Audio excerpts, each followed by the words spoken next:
We can all give them a thunderous round of applause to show our appreciation.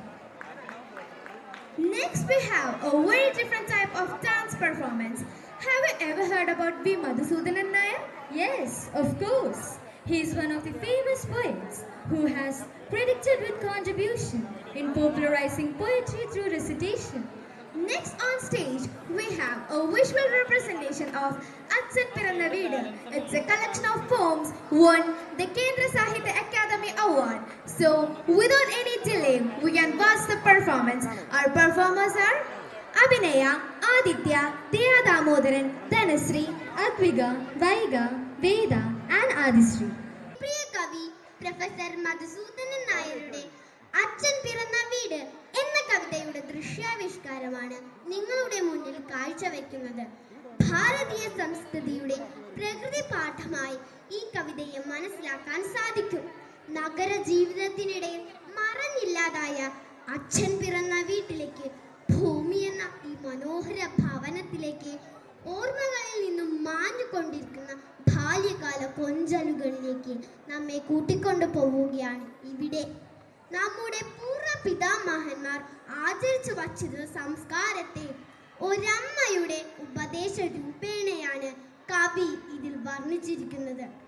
ഇവിടെ പ്രകൃതിക്കൊപ്പം എല്ലാ ജീവജാലങ്ങളും ഉണരുകയാണ്.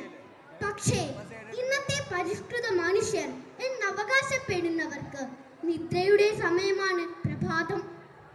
പ്രകൃതിയുടെ പ്രഭാത സൗന്ദര്യം ബഹുഭൂരിപക്ഷം പേർക്കും ലഭിക്കുന്നില്ല എന്നതാണ് സത്യം. മനുഷ്യനൊഴികെ എല്ലാ ജീവജാലങ്ങളും ഇന്ന് പ്രകൃതിക്കൊപ്പം ഉണരുകയാണ്. ഇത് പ്രഭാത സൂര്യന്റെ വിളക്ക് കൊളുത്തലായാണ് കവി വർണ്ണിച്ചിരിക്കുന്നത്. ഒരു ദിവസത്തിന്റെ നിഷ്ഠകളെല്ലാം തുടങ്ങുന്നത് പ്രകൃതിയുമായി ചേർന്നിട്ടാണ്. എഴുന്നേറ്റാൽ ആദ്യം നിലത്ത് തൊട്ട് വന്ദിച്ച് ഭൂമി ദേവിയോട് ക്ഷമ ചോദിക്കുകയാണ്. ജലമർപ്പിച്ച് തുളസിത്തറ വലം വെക്കുകയും പറവയ്ക്ക് അന്നം കൊടുക്കുകയും ചെയ്തുകൊണ്ട് അവനവന്റെ ജീവിതക്രമം ഒരു നിഷ്ഠയായി ആചരിക്കുകയാണ്. ഉറുമ്പിന് ഭക്ഷണം കൊടുത്തിട്ടേ തിരുവോണ സദ്യ ഉണ്ണാവൂ. പുഴക്കലെ തേവരെ തൊഴുന്നതിന് മുന്നേ പുഴമീനിന് ഭക്ഷണം കൊടുത്തിട്ട് ചെന്നാലേ തേവരുടെ അനുഗ്രഹം കിട്ടൂ. ഈശ്വരാരാധന എന്ന് പറയുന്നത് പ്രകൃതിയിലെ സമസ്ത ചരാചരങ്ങളെയും ആരാധിക്കലാണ്. ഇവരെല്ലാം ഇല്ലെങ്കിൽ തനിച്ചാവില്ലേ, തനിച്ചായാൽ കുലമുണ്ടോ കുടുംബമുണ്ടോ? അതുല്യ ശോഭയുള്ള ഭാരത ദർശനത്തെ കൃത്യം ഒരു വരിയിലൂടെ ആദരണീയനായ കവി വർണ്ണിക്കുന്നു.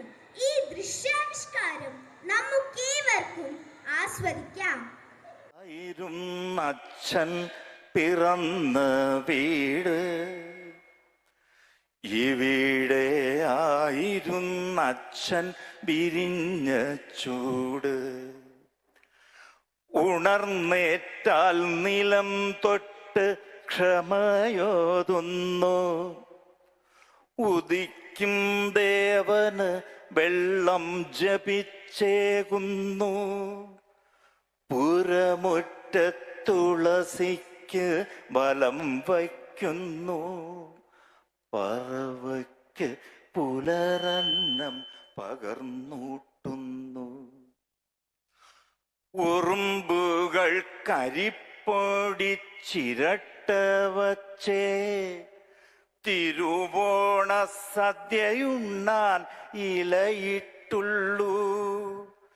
പുഴമീനിന്നരിയിട്ട് വണങ്ങിയിട്ടേ പുഴക്കരെ തേവരെയും തൊഴുമാറുള്ളൂ.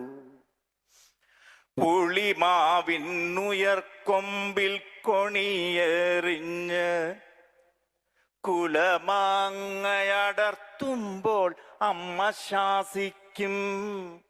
കിളിക്കും അണ്ണാനുമുള്ളതെടുക്കുന്നെന്തേ, കിളിക്കും അണ്ണാനുമുള്ളതെടുക്കുന്നെന്തേ? നമുക്കു വേണ്ടുന്നത് ഈ കീഴ്ക്കൊമ്പിലുണ്ടല്ലോ. തനിച്ചുണ്ണാനുള്ളതല്ലീ ഉലകമുണ്ണി, ചതിച്ച് നേടുവാനല്ല പഠിത്ത മുണ്ണി. തനിച്ചുണ്ണാനുള്ളതല്ലീ ഉലകമുണ്ണി, ചതിച്ച് നേടുവാനല്ല പഠിത്ത മുണ്ണി.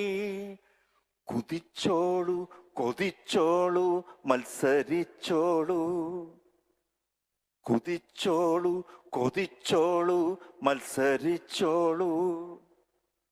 മതിക്കാതെ മതിയോളം രസിച്ചുകൊള്ളൂ. ഇവരെല്ലാം ഇല്ലെങ്കിൽ തനിച്ചാവില്ലേ? തനിച്ചായാൽ കുലമുണ്ടോ കുടുംബമുണ്ടോ?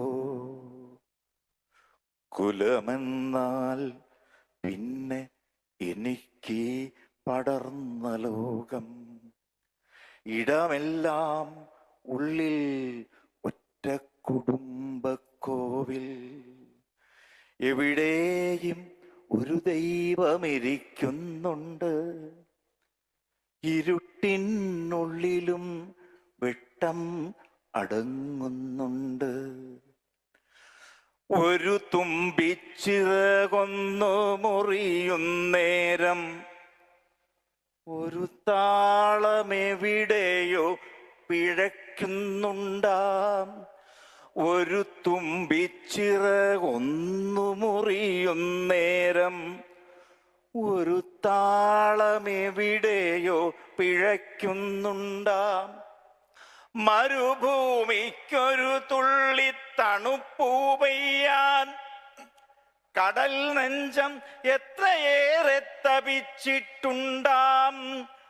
മരുഭൂമിക്കൊരു തുള്ളി തണുപ്പൂ പെയ്യാൻ കടൽ നെഞ്ചം എത്രയേറെ തപിച്ചിട്ടുണ്ടാം. എവിടെയും ഒരു ദൈവം ഇരിക്കുന്നുണ്ട്, അതിൽ നിന്നും ഒരു കാന്തി പരക്കുന്നുണ്ട്. ഈ കുലത്തിൽ പിറന്ന ഞാൻ മധുവാണെങ്കിൽ ഉള്ളിലും പുറത്തുമെല്ലാം മധുവാകുന്നു.